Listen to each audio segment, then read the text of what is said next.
नाज़रीन खे आगाह कयूं पिया सिंध जे मकानी चूंडुनि जे पहिरीं मरहले में 4 डिवीज़न में 14 ज़िलनि में पोलिंग जो अमल हिन वक़्त बि जारी आहे। हिन वक़्त सखर जी सूरतहाल मालूम कंदासीं। सखर जो ब्यूरो चीफ सलीम सहतो असां सां वीडियो लिंक ते मौजूद आहे। जी सलीम। जी बिल्कुल, मकानी चूंडुनि जे पहिरें मरहले में ज़िले सखर में भी सुबह सवेरे 8 बजे खां पोलिंग जो आगाज़ थी चुको है। मुख़्तलिफ़ पोलिंग स्टेशन से मानून जो काफ़ी असांखे रश नज़र अची रहियो आहे। ज़िले सखर में इलेक्शन कमीशन पारां 647 पोलिंग स्टेशन्स क़ाइमु कयूं वियूं आहिनि। ज़िले सखर में टोटल 423 सीटुनि जे लाइ 1731 उम्मीदवार मैदान में आहिनि। 1731 उम्मीदवारनि जे लाइ जे सखर जा रजिस्टर्ड वोटर आहिनि 8,07,072 वोटर्स जेके आहिनि से 1731 उम्मीदवारनि जी क़िस्मत जो फ़ैसिलो कंदा। मां तव्हांखे ॿुधाईंदो त ज़िले सखर में इलेक्शन कमीशन पारां 647 पोलिंग स्टेशन क़ाइमु कयूं वियूं आहिनि, जिन में 124 पोलिंग स्टेशननि खे इंतिहाई हसास करार ॾिनो वियो आहे। जेके जॾहिं त 249 पोलिंग स्टेशन अहिड़ियूं आहिनि जिन खे हसास करार ॾिनो वियो आहे। पुलिस पारां सिक्योरिटी जे इंतिहाई सख़्तु इंतज़ामात कया विया आहिनि। जेके इंतिहाई हसास पोलिंग स्टेशन आहिनि उते 8 पुलिस एहलकार तैनात कया विया आहिनि। जेके हसास पोलिंग स्टेशन आहिनि उते 6 जेके आहिनि से पुलिस एहलकार जेके आहिनि से तैनात कया विया आहिनि।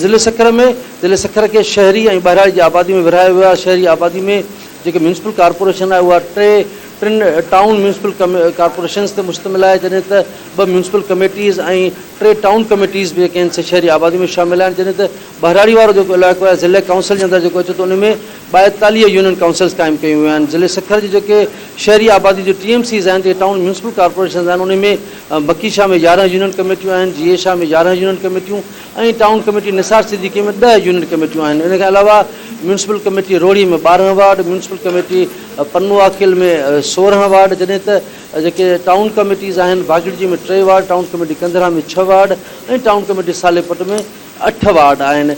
हिन वक़्तु जेको मुक़ाबिलो आहे हिन बल्दियाती इलेक्शन में ज़िले सखर जे अंदरि पाकिस्तान पीपल्स पार्टी के शहरी जेके आबादी आहे, शहरी इलाइक़ा जेके आहिनि उते पाकिस्तान तहरीक इंसाफ़, JUI, GDA ऐं आज़ाद उम्मीदवारनि समेत कुझु मज़हबी जमातूं जेके उन्हनि पंहिंजा उम्मीदवार बीहारिया आहिनि। जॾहिं त जेके बहिराड़ी वारा इलाइक़ा आहिनि, जेके ज़िले काउंसिल जा इलाइक़ा आहिनि, उते पाकिस्तान पीपल्स पार्टी खे GDA ऐं तहरीक इंसाफ़ ऐं JUI जे उम्मीदवारनि पारां टफ टाइम ॾियण जी कोशिशि कई पई वञे। जेके पीपल्स पार्टी जा उम्मीदवार आहिनि, जेके पीपल्स पार्टी जे क़ाइदीन आहिनि, उनजो चवणु आहे त माज़ी वांगुरु हू ज़िले सखर मां स्वीप कंदा, पर जेके मुख़ालिफ़ जमातूं आहिनि उन्हनि जो चवणु आहे त हू बि हिन वक़्तु पीपल्स पार्टी खे टफ टाइम ॾियण जे लाइ तयारु आहिनि। सिक्योरिटी अरेंजमेंट जे हवाले सां मां तव्हांखे ॿुधाईंदो आहियां पुलिस पारां ज़िले में 2400 खां मथे पुलिस एहलकार तैनात कया विया आहिनि, जॾहिं त 416 रेंजर्स जा एहलकार ऐं फ़ौज जूं 5 कंपनियूं जेके आहिनि से बि गश्त कंदियूं रहंदियूं। 2400 खां मथे जेके पुलिस एहलकार आहिनि उहे पोलिंग स्टेशन्स ते तैनात कया विया आहिनि, जॾहिं त 800 खां जेके वधीक पुलिस एहलकार आहिनि उहे गश्त करे रहिया आहिनि। मुख़्तलिफ़ पिकेट्स क़ाइमु कयूं आहिनि, क्विक रिस्पॉन्स फोर्स ठाही वई आहे ऐं